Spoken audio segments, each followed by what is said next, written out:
I want to talk about personal branding, which I know is such like a buzzword. What even is a personal brand? We're going to talk all about that. But the first thing I want to do is wipe the slate clean and know that we all have personal brands. Despite the buzzwords, despite all these marketing agencies and consultants and designers saying like, you got to build a brand, you got to build a brand. You have one even if you don't have a business. I remember my manager when I was working as a software engineer at Apple, my first day, he sat me down and he asked me, what do you want your brand to be? And I was just like, what do you mean? And he said, what do you want people to know you for? What do you want to be known for at this company? And that's what your brand is, no matter where you are. What do you want to be known for? So I had already been thinking a little bit about this because I was running my photography business on the side at the time. But when it comes down to it, I wanted to be known for the same things, both in my corporate career and in my business. I wanted people to know that I'm hardworking. I get things done. If you tell me to do something, I'm gonna go do it. I just want to be helpful. I really have a strong desire to provide value in this world. So how this ties back into my business is when I was still working my job as a software engineer and running my photography business on the side, I decided that I wanted to niche into brand photography. I only wanted to work with small business owners and not do, weddings or family photos or other things like that. So when my clients would go to schedule a call with me, they would see that my availability was only like 7 to 8:30 a.m., 12 p.m. to 1 p.m., and then after 5:30 p.m. And a lot of them would ask me like, what? Because they already assumed I was a full-time photographer because that's what I wanted them to think. Then I had to backtrack and be like, oh, well, actually, I'm like still a part-time photographer. And I had a lot of shame and guilt around that because not only am I a self-taught photographer, but now I also am not even doing this full-time. So why should they trust me? What I learned time and time again when I would tell people this is that they would actually be really impressed that I was a software engineer and also being a photographer, because those are two totally different things. Software engineering appears to be very like logical, analytical, and photography appears to be very artistic and creative. How can you do both? It sounds so silly when I say it now because now I know that that is one of my core strengths, is being able to be both left-brained and right-brained. But I hated sharing that I was a part-time photographer with a full-time job. And on the flip side, I hated being at work with my coworkers knowing that I had my business on the side. I just wanted to keep them as separate as possible. But the thing is, we can't do that. We are one person. People are gonna find out regardless. If you watched one of my earlier videos where I talked about my very first business as a teenager, I ran an Etsy store. I actually didn't tell any of my friends about it because I was embarrassed. For whatever reason, I don't know. It's in my brain.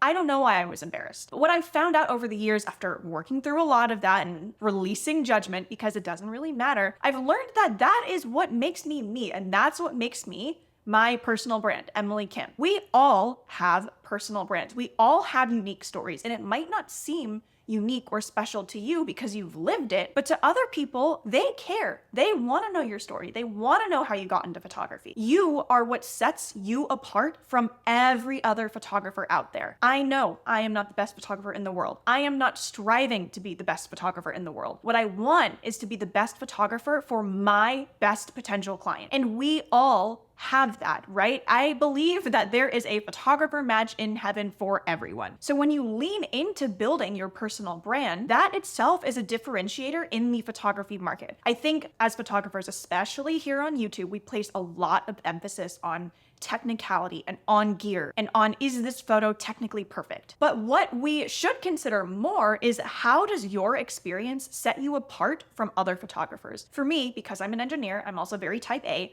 I come into a photo shoot with the plan. I have it printed out, I have a shot list, we're gonna do step 1, 2, 3, 4, we have location 1, 2, 3, 4, we have the props, we have the outfits that go with it. I have a whole plan in place and I am a strict timekeeper. And that is what sets my photography experience apart from other photographers. Yes, I am proud of my work, and yes, I am proud of being a self-taught photographer. Most of the time I still face moments of insecurity, but that stuff doesn't matter, because people don't ask about that. They don't care. And if people are going to be concerned about what kind of camera I use, I don't know that I want them anyway. They are probably better fit for someone that is a gearhead. So that's part one of building a personal brand. It's about you. What makes you different? Other things that I've been able to relate to clients about and that I really think attract clients to me is that I share my likes and my dislikes. I share what I do. I share how I work. Being a personal brand does not mean being an influencer. You do not have to share every single aspect of your life. I pick and choose the things that I want to share publicly. My dog, Rosie, is one of them. You've probably seen her make a cameo in a video here and there. Rosie, there she is. Stop. I like to play cozy video games. I like to read. I tried to be a plant person. I cannot be. As you can see, there are no plants here. And those are conversation starters that I can have with potential clients. So I don't want personal branding to feel like this persona of yourself that you have to craft. It's just you, but maybe filtered if you don't want to share everything online. And if you do, by all means, that's your prerogative. The second part of standing out online and in building a personal brand is actually in niching. Yet another buzzword that I feel like nobody really knows what it means anymore. Nobody knows how to say it. I say niche. I don't know. I have been so resistant to choosing a niche in the past because I like to do a lot of things. Who doesn't? We all like to do lots of things. But in business, specifically when it comes to niching, it is so valuable. Obviously for me, my niche is brand photography. The reason why it's so helpful is not because we want to restrict ourselves from what we want to do, but it really helps make talking about what you do so much easier. Saying that I am a brand photographer, I work with speakers, small businesses, and solopreneurs to take marketing photos for their business is so much more streamlined than me saying, I'm a brand photographer, but I also still do college graduation portraits, and I'll do events sometimes if you have them, whether they're corporate or like birthday parties, I do it all. I do all of those things, but I only talk about being a brand photographer. Even if you say, oh, I'm a brand photographer, this is the only thing that I do, you will still get inquiries for other stuff. I actually started my business by taking college graduation photos, and I still love doing it. It's so much fun for me. And I keep getting referrals from past college graduation clients. So I'm not going to turn them down,